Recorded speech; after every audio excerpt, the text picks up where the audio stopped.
Hey there, cats and kitties. I am the Blues Man, Johnny Blues, and with this video I'll be discussing the 2005 Dark Horse release, Conan, Volume 1, The Frost Giant's Daughter and Other Stories, collecting issues 0 through 6 and part of 7 in the original Dark Horse Comics run.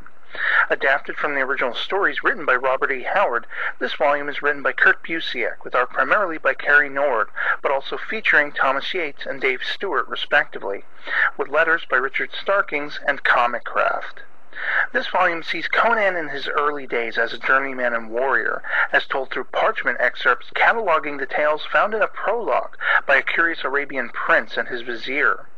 With sword in hand does the black-haired, sullen-eyed Conan traverse an age undreamed of, seeking to set his own eyes upon the fabled city of Hyperborea, the tall tales of which were told to him by his grandfather. A land of beauty and serenity, as it is told, but far from those fanciful expectations when finally witnessed firsthand. The cruel reality of the mind-bending city and the besting of it being the ultimate goal for the titular Cimmerian. But it is the journey that sees him reach it that proves just as interesting.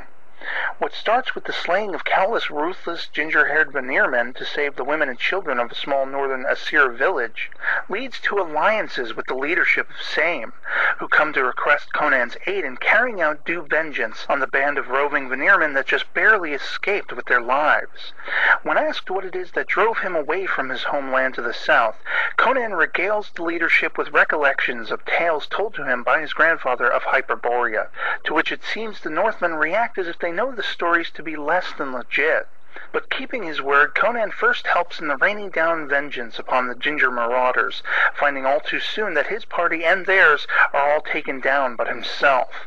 It is here he encounters the naked countenance of the titular frost giant's daughter, whose magical whimsy steers him into the den of two frost giant warriors, her brothers, with plans to serve up his heart to their father.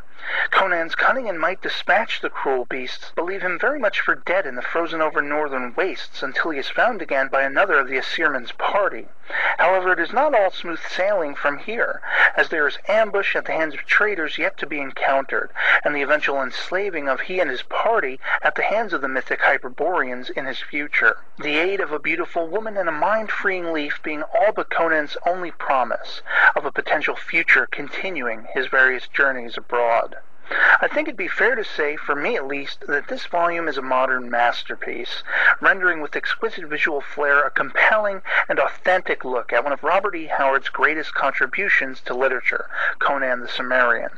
Exploring and adapting the Nemedian chronicles, the Frost Giant's Daughter, and other aspects of the Hyborian Age is Kurt Busiek, masterfully pacing and as cunningly as Conan hunts, wrapping the reader around his finger and spinning them in a stunning and unexpected twist at every turn.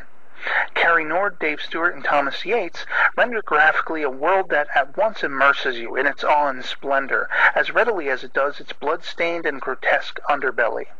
From curvaceous women to strong chiseled warriors, to the highest cloud-breaching spires, to the lowest depths of darkness, every page is dripping with utter beauty. Conan himself is represented pitch perfectly, as his original descriptions in Howard's works has always been envisioned in my mind. He is a man of great strength and a strategist, but also a mirthless and brutal wielder of a blade, always pensive, furtive, and ready to strike, rarely laying down his guard even while at rest. It would be incredibly easy for me to exalt this volume forever, on and on, so it should go with little surprise that I'll be rating it a solid 5 out of 5. No higher a recommendation can I give. Pick it up today if you can. And so that'll be it for me on this one. I hope you all enjoyed the video and that it finds you well. And now, unto the days of high adventure. Peace.